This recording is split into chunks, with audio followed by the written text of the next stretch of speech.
Welcome to Monday Menu. This week we're going to be doing a recipe inspired by the book Struggle for Allon. In this book, there are many characters like Ellis and Darius and Shannon and Jasper that have to take refuge in the forest. And so that means that they have to eat off the land. And so this particular recipe is inspired by ground vegetables that they would eat.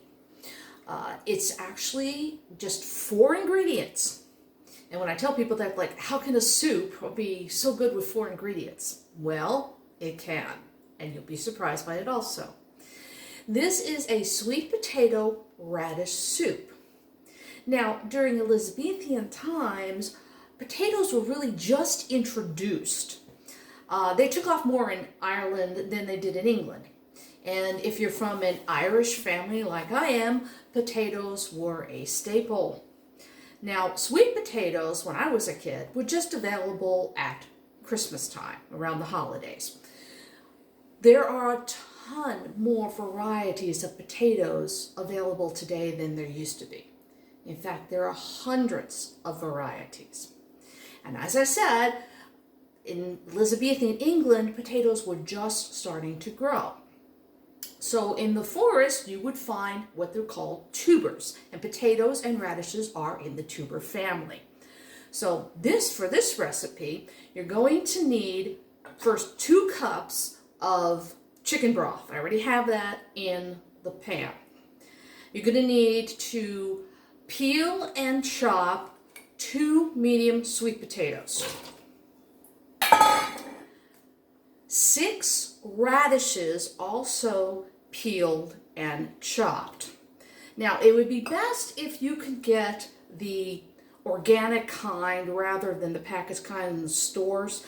The ones in the stores tend to be a little bit more sharp. These are actually more crisp tasting.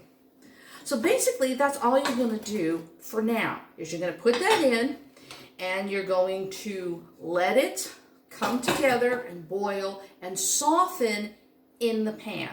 When this is done, we're going to come back and we're going to mash it. I tend to mash them in the pan. And then we're going to add cream. And that's pretty much just going to be it. Now that the vegetables are softened, I tend to mash it in the pan. You can take it out and puree it in a blender, or if you have one of those Braun hand mixers, you can do it in the pot. Okay, now I'm done mashing.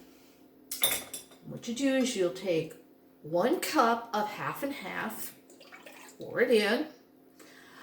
I tend to like a thicker soup. You don't have to do this if you don't want to, but I add a little bit of cornstarch dissolved in water. Now all you're going to do is let it cook until it thickens. You can leave the lid off and just stir it. You'll feel it thicken by the resistance in the spoon. After that, all you're going to do is serve and enjoy. And here is the finished product. Sweet potato radish soup inspired by Struggle for Allon. Next time, we'll be doing a recipe inspired by insurrection. Until next time, bon appetit.